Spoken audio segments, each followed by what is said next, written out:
Bismillahirrahmanirrahim. Assalamualaikum warahmatullahi wabarakatuh. Alhamdulillah nahmaduhu wa nasta'inuhu wa nastaghfiruh. Wa na'udzu billahi min shururi anfusina wa min sayyiati a'malina. May yahdihillahu fala mudilla lahu wa yudlil fala hadiya lahu. Asyhadu an la ilaha illallah wahdahu la syarika lahu. Wa asyhadu anna Muhammadan abduhu wa rasuluh sallallahu alaihi wa alihi washabbihi wa man tabi'ahum bi ihsan ila yaumiddin amma ba'd. Ma'asyiral ikhwani wa fatihiddin azanillahu wa iyyakum rahimani wa rahimakumullah. Baik, pada malam hari ini kita akan lanjutkan dari pembahasan kita mengkaji kitab Fadlu al-Islam yang dikarang oleh Syekh Muhammad bin Abdul Wahhab An-Najri rahimahullahu ta'ala. Dan kita telah masuk di ayat yang kedua, pembahasan seputar keutamaan Islam. Ayat pertama sudah kita terangkan ya, ayat di surah Al-Maidah ayat ketiga, Al-yawma akmaltu lakum dinakum wa atmamtu alaikum ni'mati wa raditu lakum al-Islam madina. Pada hari ini aku telah sempurnakan untuk kalian agama kalian. Aku telah cukupkan nikmatku atas kalian dan aku telah ridho Islam sebagai agama untuk kalian. Ini sudah diterangkan ada 3 keutamaan dari keutamaan Islam. Ada yang bisa sebutkan satu di antaranya? Yang pertama apa? Ya, Islam adalah agama yang sempurna. Dipetik dari Al-yawma akmaltu lakum dinakum. Baik. Kemudian yang kedua dari keutamaan Islam, ya, agama Islam adalah nikmat yang terbesar. Ya, itu keislaman ya. Nah, Islam adalah nikmat yang paling besar. Baik, diterangkan di situ wa atmamtu alaikum ni'mati, karena Islam telah disempurnakan nikmatnya oleh Allah Subhanahu wa taala. Kemudian yang ketiga dari keutamaan Islam di ayat ini, apa lagi? Sudah dibahas? Ya, Islam itu adalah agama yang diridhoi. Tidak ada lagi agama yang hak pada hari ini ya kecuali Islam. Baik, dipetik dari kalimat wa raditu lakumul islama dinan, dan aku ridhoi Islam sebagai agama untuk kalian. Baik. Jadi dari poin-poin pembahasan ringkas seputar keutamaan Islam.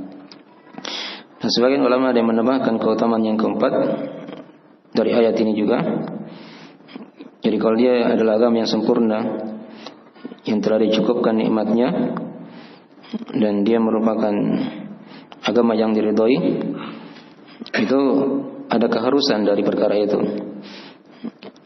Dia akan menjadi agama yang senantiasa akan tetap terus ada ya, sampai pada hari kiamat. Itu diambil dari sisi pendalilan pemahaman ya, dari para ulama. Jadi kalau dia agama yang sempurna, agama yang dicukupkan nikmatnya, ya, Islam merupakan agama yang dicukupkan nikmatnya, atau Islam merupakan nikmat yang paling besar, kemudian Islam adalah agama yang diridhoi, maka itu mengharuskan Islam ini akan senantiasa terus ada sampai pada hari kiamat. Ya, dan keutamaan ini mungkin akan diuraikan oleh beliau di bab-bab yang akan datang tentang keterasingan Islam, dan dia terus-menerus ada sampai pada hari kiamat. Ya. Dan itu diterangkan dalam hadis-hadis, dalam ayat-ayat, dan nanti mungkin kita akan rinci insyaallah taala di babnya insyaallah taala. Baik.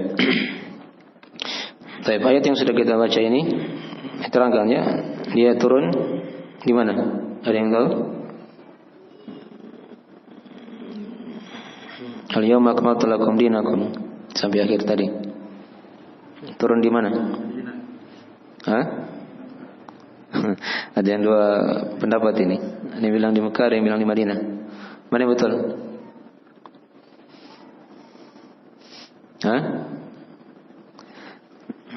Coba yang bilang di Madinah. Kenapa dikatakan di Madinah turun? Ada dua memang. Jadi yang bilang Madinah, Madaniyah, betul. Yang bilang juga apa? Mekah, juga betul dari sisi yang lain. Jadi ayat ini kalau tempatnya itu turun di mana? Di Mekah, di Arafah kan? Di tanggal 9 Dzulhijjah. Ya. Nabi ketika itu lagi wukuf di Arafah. Di hari apa? Hari Jumat. Tepatnya setelah sholat Asar. Tapi dia dari ayat yang dihukumi oleh para ulama dari ayat Madaniyah. Karena surah Al-Maidah itu dari surah Madaniyah yang turun setelah Nabi hijrah ke Madinah. Jadi walaupun misalnya turunnya di Mekah, tapi kalau dia turun setelah hijrah, maka dia dikatakan Madaniyah. Gitu ya? Madaniyah. Baik. Itu dibahas nanti di pembahasan ilmu usul tafsir ya, ilmu usul tafsir. Baik. Jadi kalau tempatnya memang di Mekah, di Arafah, tapi dia dari kategori ayat-ayat apa? Madaniyah. Karena turun setelah hijrah. Jelas ya? Baik. Jadi sudah diterangkan faedah pokok ayat ini ya. Ada 3 atau bisa ditambah dari 4 dari keutamaan Islam. Ya, faedah tambahan dari ayat banyak, diantaranya di sini penjelasan tentang keutamaan hari Arafah. Keutamaan hari Arafah karena dikatakan di situ al-yauma. Ini hari yang sudah ditahu ya. Dia pakai alif lam. Bukan hari yang tidak dikenal di situ kan. Al-yauma, hari ini, artinya hari Arafah ketika itu ya. Jadi padanya ada keutamaan hari Arafah. Dan juga padanya ada keutamaan hari Jumat. Karena ayat ini turun di hari apa? Di hari Jumat. Ya. Dan Jumat itu punya banyak keutamaan ya. Dari malamnya ya sampai harinya begitu. Kemudian dari sini juga diterangkan kepada kita dari faedah tambahan dari ayat ya, penjelasan makna din. Di sini din bermakna keyakinan seorang kan. Itu sudah kita bahas ya. Din itu bisa bermakna hari pembalasan dan juga kadang bisa bermakna amalan. Tapi di sini dia bermakna apa? Agama yang diyakini oleh seorang. Baik. Nah, kemudian dari sini juga diterangkan kepada kita penetapan sifat ridha untuk Allah Subhanahu wa taala. Penetapan sifat ridha untuk Allah, wa raditu, gitu kan? Nah. Ya, dan juga padanya ada penetapan keutamaan umat Islam secara umum ya. Keutamaan umat Islam secara umum. Ya. Karena agama Islam itu mencakup juga keutamaannya pada umatnya. Baik. Itu faedah-faedah tambahan dari ayat selain dari faedah pokok penjelasan tentang keutamaan apa? Islam tadi. Jadi padanya ada keutamaan hari Arafah, keutamaan hari Jumat. Nah, dan padanya ada penjelasan makna din sudah diterangkan tadi. Penetapan sifat ridha ya untuk Allah. Dan juga padanya ditambah juga tadi ada penetapan keutamaan umat Islam secara umum ya. Nah, walaupun nanti akan datang ayat-ayat dan hadis-hadis yang lain penjelasan seputar keutamaan umat. Ya, ini kan masih kita bahas keutamaan agama ya, yang mengarah kepada agama itu sendiri, Islam itu sendiri. Baik. Nah, jelas ya. Tapi ini ayat yang pertama. Jadi kalau dikatakan dia agama yang sempurna, ya di sini juga ada bantahan ya kepada orang-orang yang membuat perkara baru dalam agama, perkara baru atau perkara bid'ah. Ya, dia mengada-adakan perkara yang tidak ada tuntunan dari Rasulullah, karena agama sudah disempurnakan oleh Allah di hari turunnya ayat ini. Oleh karena itu siapa yang menambah tuntunan syariat setelah Nabi SAW meninggal, ya, dan dia katakan itu bagian dari agama, ya, maka ini dari perbuatan yang diharamkan, dari kategori perkara bid'ah. Jadi ayat ini ada bantahan juga ya untuk orang-orang yang melakukan bid'ah dalam agama, mengada-adakan perkara yang baru dalam agama yang tidak pernah Nabi sallallahu alaihi wasallam tuntunkan atau lakukan. Dipaham ya? Baik. Oleh karena itu apa yang tidak ada di masa Nabi, ya, maka pada hari ini juga dia tidak dilakukan. Dia tidak dilakukan kalau dia berkaitan dengan masalah agama. Jadi dibedakan ya, ada perkara dunia, ada perkara agama. Nanti kita akan rinci mungkin insyaallah taala di bab seputar bid'ah itu. Nanti beliau akan buatkan beberapa bab khusus seputar masalah bid'ah di bab-bab berikutnya insyaallah taala. Baik. Jadi saja ada sedikit tadi ya singgung seputar tadi ya. Padanya ada bantahan untuk orang-orang yang membuat perkara bid'ah dalam agama dengan lafaz al-yauma akmaltu lakum dinakum. Baik, pada hari ini telah aku sempurnakan untuk kalian agama kalian. Hal yang sempurna itu tidak perlu tambahan.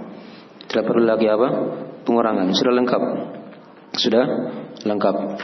Ya, dalam perkara agama, dalam perkara dunia sudah lengkap. Ya. Walaupun di perkara-perkara dunia ada yang mungkin tidak ada di masa Nabi kan? Seperti mic, ya kan tidak ada di masa Nabi. Ya. Orang adzan pakai apa? Toa. Itu kan tidak ada di masa Nabi. Mobil, motor. Ya. Tapi itu tidak tercela ya, karena dia dari perkara baru yang bersifat duniawi ya. Bukan perkara agama.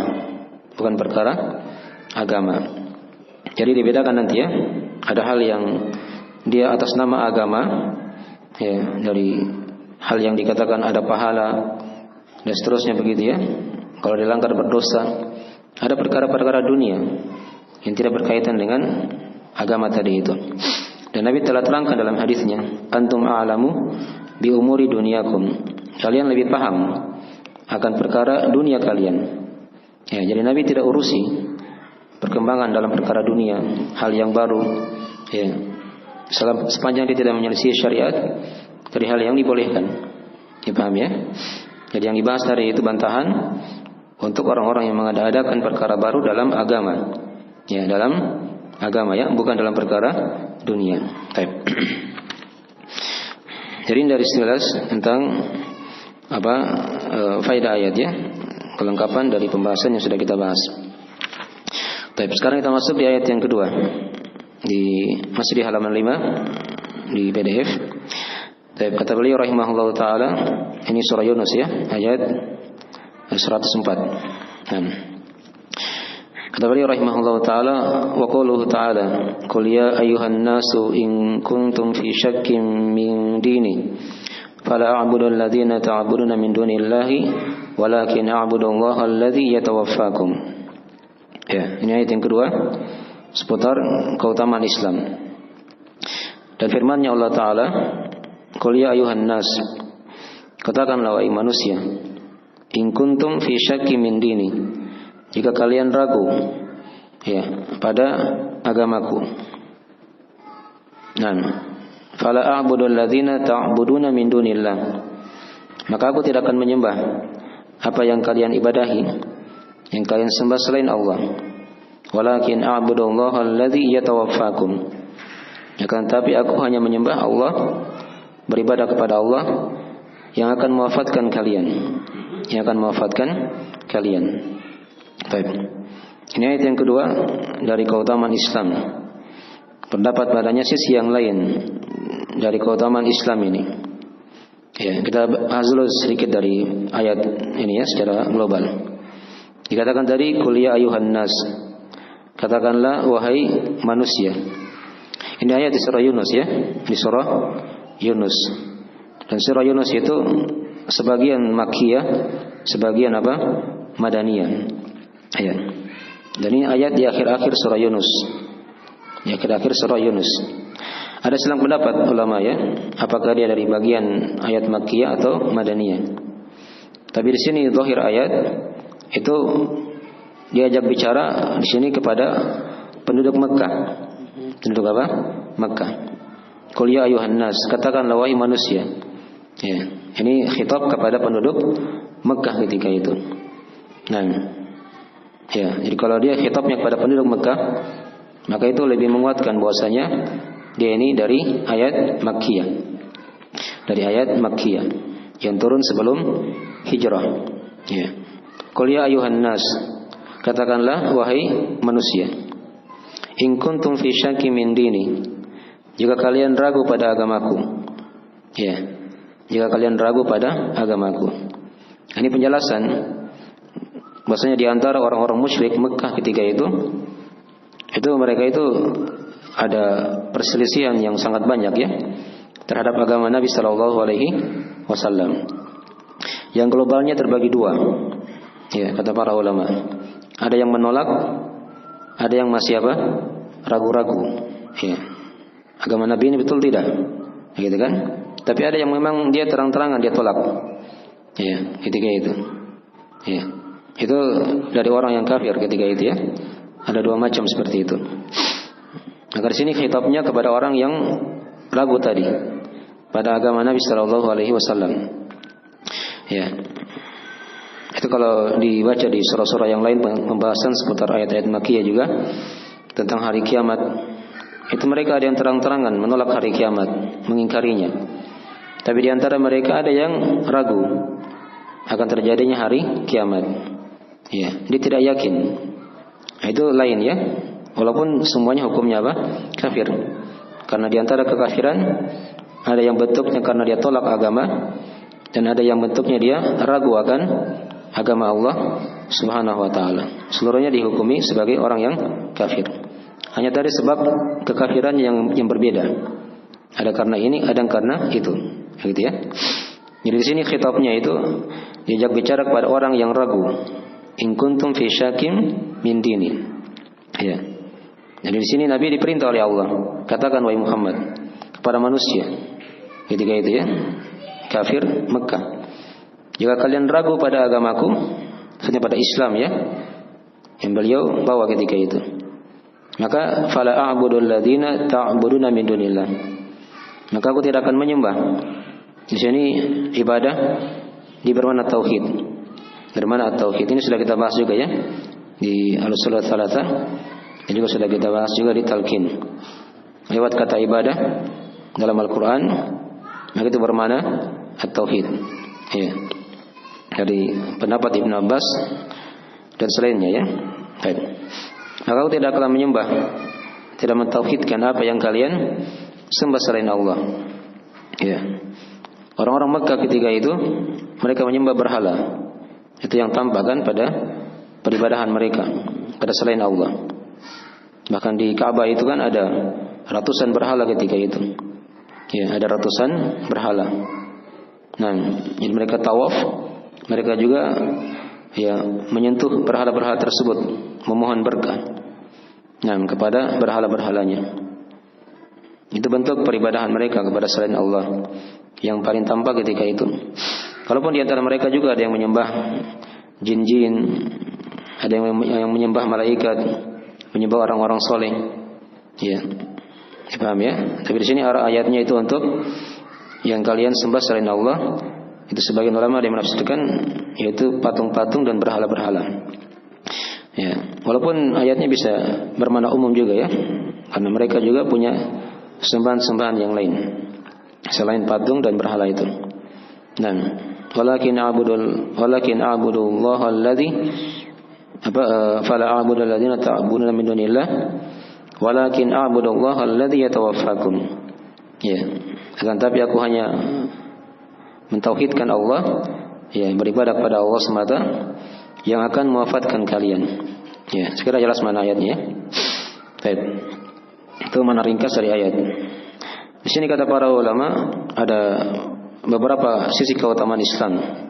Kita hitung ya. Yang pertama pada lafaz qul ya ayuhan nas. Ya, katakanlah wahai manusia. Ya, di sini ada sisi keutamaan Islam di sini ya. Maksudnya Islam itu adalah agama yang mencakup, melingkup seluruh manusia. Ya, tidak dibeda-bedakan. Jadi Islam itu bukan hanya untuk orang Arab. Paham ya? Bukan hanya untuk orang Timur Tengah saja, tidak.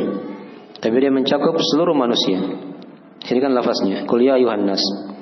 Apakah kulitnya kulit putih atau kulit hitam? Ya.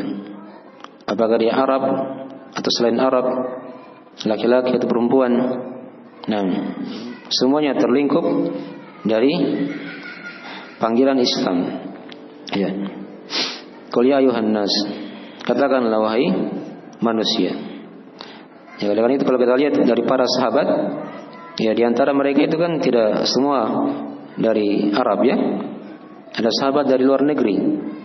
Ya, dari Ethiopia seperti Bilal misalnya kan. Salman Al-Farisi dari Persia. Ya. Dan selainnya dari para sahabat. Itu yang berasal dari luar. Nah, dipaham ya? Jadi Islam itu adalah agama yang menyeluruh. Ya, universal kalau bahasa lainnya ya, yang melingkup seluruh manusia. Ya, dan ini diterangkan dalam ayat-ayat yang lain. Karena Nabi kita diutus untuk rahmat semesta alam. Wa ma arsalnaka illa rahmatan lil alamin. Tidaklah kami utus engkau Muhammad kecuali sebagai rahmat untuk semesta alam. Jadi bukan untuk orang Arab saja, tapi untuk seluruh alam semesta, jin dan manusia. Islam ini ya melingkup semuanya. Ya, kalau Nabi dahulu, Nabi dan Rasul sebelum Nabi kita itu diutus untuk kaumnya masing-masing. Lihat Nabi Musa alaihissalam, itu diutus untuk siapa? Bani Israel saja. Ada Nabi yang sezaman dengan Nabi Musa. Misalnya Nabi siapa? Nabi Khidir. Nabi Khidir ini punya umat lain lagi. Lain dia syariatnya dengan Nabi Musa. Ya, tidak harus dia ikuti Nabi Musa, enggak. Masing-masing punya apa? Punya umat. Ya. Nabi Ibrahim itu sezaman dengan Nabi Lut, gitu kan? Ya. Ini masing-masing punya umat. Ya. Dan mereka tidak diharuskan untuk mengikuti nabi yang lain begitu. Tapi mereka punya nabi masing-masing. Ya. Tapi kalau Nabi kita Nabi Muhammad SAW itu diutus untuk seluruh manusia, jin dan manusia bahkan. Ya. Itu diterangkan dalam sebagian hadis ya. Wa ba'itsu ilan nasi kafa. Dan aku diutus oleh Allah untuk seluruh manusia. Ya. Secara keseluruhan. Tidak dibeda-bedakan. Dipahami ya? Wa ma arsalnaka illa kafatan linnas. Dan kami tidaklah mengutus engkau Muhammad kecuali sebagai pencukup untuk seluruh manusia. Itu ayat-ayat dan hadis ya, penjelasan tentang universalnya agama Islam. Itu agama Islam seperti itu ya sifatnya. Ini satu keutamaan Islam di sini ya. Qul ya ayyuhan nas. Kemudian yang kedua, pada lafaz in kuntum fi syakkin min dini. Ya. Jika kalian ragu pada agamaku. Jadi Nabi di sini diperintah oleh Allah, ayo tantang mereka itu, orang-orang musyrik. Kalau kalian ragu akan agamaku, kita ya buktikan begitu kan? Nah di situ ada sisi keutamaan Islam kata para ulama.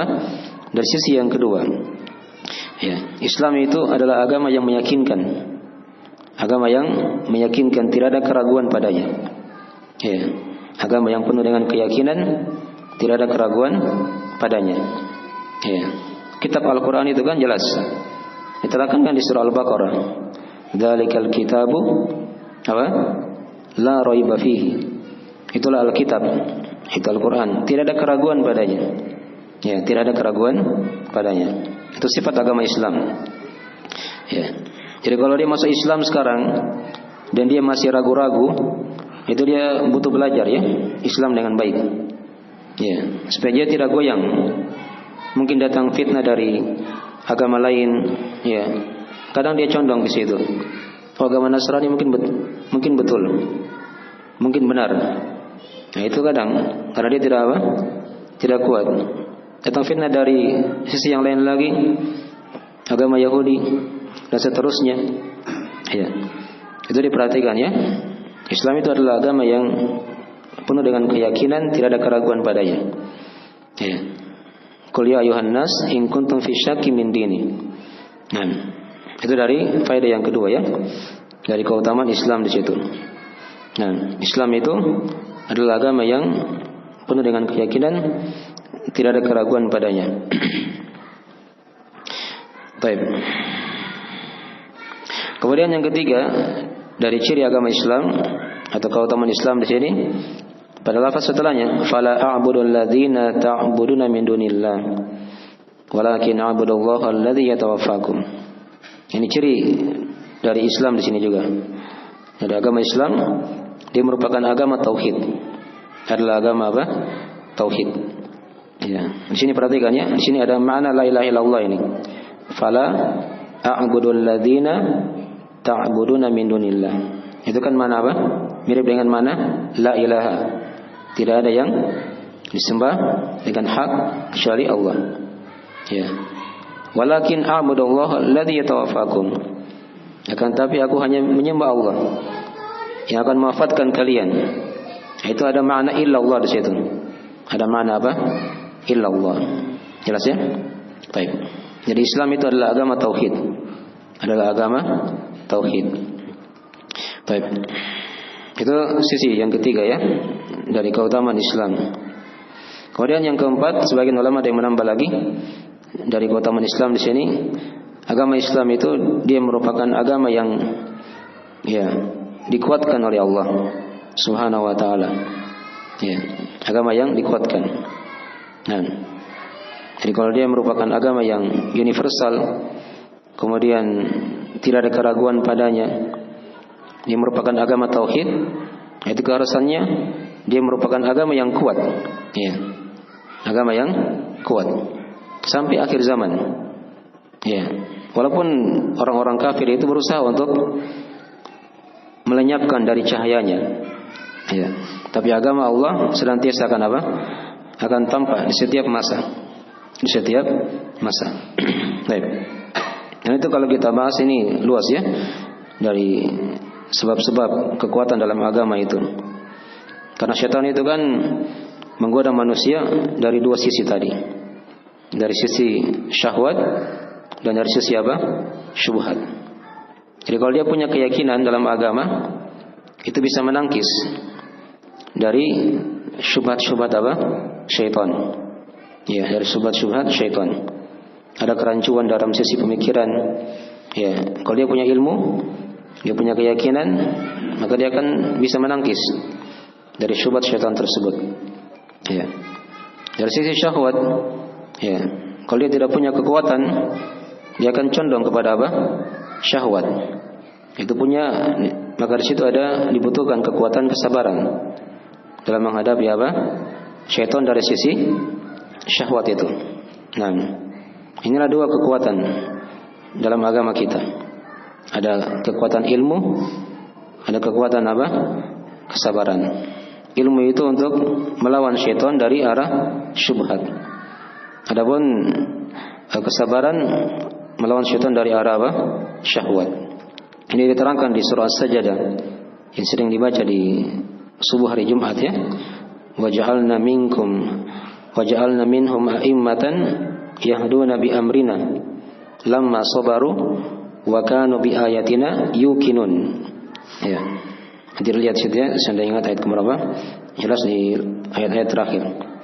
Waja'alna minhum a'immah, dan kami jadikan di antara mereka ada imam-imam, ada panutan-panutan ya dalam beragama. Nah, yahduna bi amrina, mereka memberi petunjuk dengan perkara kami, kata Allah. Lamma sabaru wa kanu bi ayatina yuqinun. Mereka punya dua kekuatan. Mereka punya kekuatan kesabaran tatkala mereka bersabar, dan mereka yakin pada ayat-ayat kami. Ya, tidak ada keraguan padanya. Tidak ada keraguan padanya. Jadi kalau dia sudah masuk Islam sekarang dan dia masih ragu-ragu, itu butuh belajar ya. Ya, harus kita belajar untuk menguatkan hati kita. Karena keraguan-keraguan itu kan dari syaitan datang. Ya, datangkan syubhat. Hal-hal yang kadang membuat kita goyang. Ya, berpaling dari agama. Itu kita butuh mempelajari Islam dengan baik. Itulah diantara fungsinya kita mempelajari buku ini, agar seorang itu bisa dikuatkan oleh Allah dalam beragama. Apalagi di akhir zaman ini ya, banyak fitnah, ya, banyak cobaan.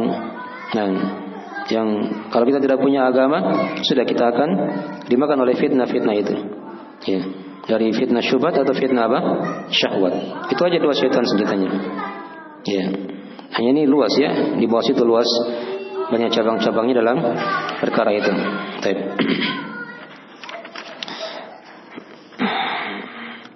Sekarang itu dari faedah pokok ayat ini ya. Jadi faedah pokok sudah jelas tadi. Di situ ada berapa tadi keutamaan Islam? Ada 4. Jadi kalau ditambah dengan ayat surah Al-Maidah sudah berapa? Sudah 8. Hitung ya. Ini berdoa itu yang lewat ini. Berdoa ayat sudah 8 keutamaan Islam. Ya, belum ayat ketiga, belum hadis yang kita akan baca. Itu masing-masing punya keutamaan nanti. Ya. Yang tadi sudah kita terangkan faedah pokok ayat ini. Padanya ada 4 keutamaan Islam.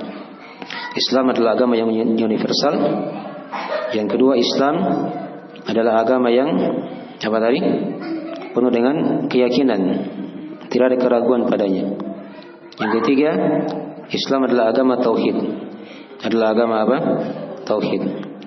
Kemudian yang keempat, Islam itu adalah agama yang senantiasa dikuatkan oleh Allah Subhanahu wa taala. Baik. Ini faedah pokok ya. Adapun faedah tambahan dari ayat, ya, di antara faedah tambahan bisa kita terangkan juga tambahannya. Padanya ada perhatian Allah kepada nabinya. Karena di sini Allah perintah nabinya, "Qul," katakanlah wahai Muhammad. Dan perintah nabinya. "Qul ya ayuhan nas." Ya. Dipaham ya? Kemudian di sini juga diterangkan kepada kita penjelasan makna ibadah ya. Penjelasan makna apa? Ibadah. Jadi ibadah itu memang ada beberapa penafsiran di kalangan ulama ya. Tapi di antara makna ibadah yang paling masyhurnya dia bermakna at-tauhid. Bermakna at-tauhid. Baik. Kemudian dari sini juga diterangkan kepada kita dari faedah tambahan ayat ya.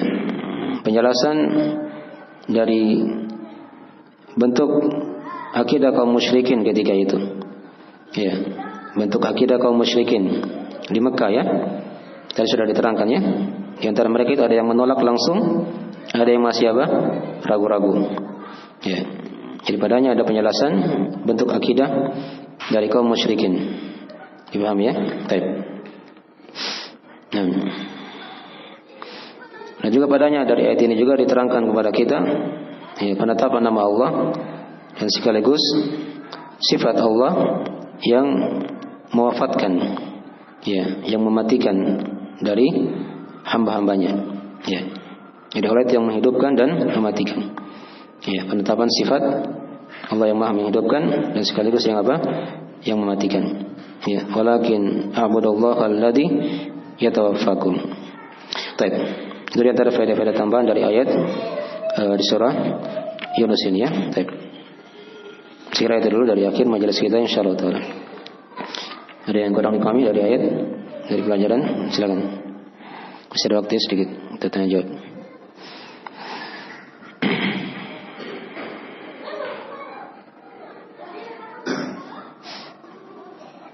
Saya bertanya dulu. Silakan. Kenapa sebagian para alim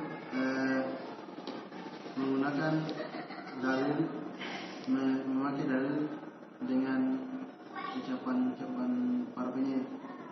Apa itu maksudnya? Apa? Ulang tadi. Sebagian para alim atau ustaz atau syekh, para ulama ya, betul. Menggunakan dalil itu memakai dalil ucapannya penyair. Ini sebagian penyair berkata. Itu bukan dalilnya, itu kesimpulan kadang. Kesimpulan ilmu. Ya. Metode belajar seperti itu ya. Dalil kan ada Al-Quran, ada Sunnah, ada Ijma, ya, apa yang disepakati oleh para ulama kan, ada Qiyas, ya. Dan ada juga perkataan, ada beberapa ya dibahas nanti di usul fikih ya. Kalau yang ditanyakan tadi itu mereka gunakan dari kalam-kalam ulama syair-syair itu untuk meringkas ilmu. Untuk meringkas ilmu. Yang kalau dijabarkan itu semua kan punya dalil semuanya. Dipaham ya? Ada dalilnya masing-masing. Itu sudah kita sering dengar ya. Kayak syarat la ilaha illallah kan ada 7. Apa ada 8 ya? Itu kalau diuraikan masing-masing kan ada dalilnya. Hanya kan diringkas di bait syair supaya apa? Diingat. Ya. Ada 8 makhluk yang kekal. Itu diterangkan oleh para ulama. Ringkasan ilmu di situ. Masing-masing itu ada dalilnya semuanya. Kalau mau di apa? Dilacak. Gitu ya. Ada 10 orang sahabat yang dijamin masuk apa? Surga. Itu ada dalilnya semuanya. Diterangkan di hadis-hadis. Gitu ya. Itu diterangkan ya. Nah. Jadi kadang seperti itu ya, diringkas syair-syair itu untuk mudah kita memahami ilmu agama. Ya, agar mudah kita memahami apa? Ilmu agama. Kadang dia itu bukan dalil pokok yang dijadikan di awal begitu, tapi dia hanya pendukung saja. Kalau sudah dibawakan dalil ayat hadis, nah kadang di bawahnya itu kadang diikutkan dengan apa? Kesimpulan-kesimpulan tadi itu dari bait-bait apa? Syair. Agar kita gampang mengingatnya. Daripada kita hafal poin per poin, mungkin kadang sebagian kita lupa. Tapi kalau kita misalnya ingat syairnya, itu kadang lebih terikat. Dia tidak keluar sana sini begitu ya. Dan bisa kadang tersusun rapi. Ya, 7 orang sahabat misalnya kan, yang paling banyak hadisnya. Itu kalau kita hafal satu orang kan kadang kita lupa. Ya. Tapi kalau disusun di bait-bait syair, itu gampang diingat. Gampang diingat. Itu pada segala bidangnya ada nanti. Ya, di bidang tauhid, akidah ada simpulan-simpulan kayak begitu ya, di bidang hadis, ya, di bidang fikih, ya, ada juga di bidang tajwid, nah, di bidang bahasa Arab. Itu semua kadang ada kesimpulan-kesimpulannya supaya gampang kita ingat. Supaya gampang diingat ilmu itu. Jadi itu aja dilihat aja ya, arahnya sebagian yang memakai seperti itu. Baik. Ya, mungkin segera itu dulu ya. Mungkin waktunya sudah masuk. Kita akhiri majelisnya. Jika ada kekurangan mohon dimaafkan. Subhanakallahumma wa bihamdik, asyhadu an la ilaha illa anta, astaghfiruka wa atubu ilaik. Assalamualaikum warahmatullahi wabarakatuh.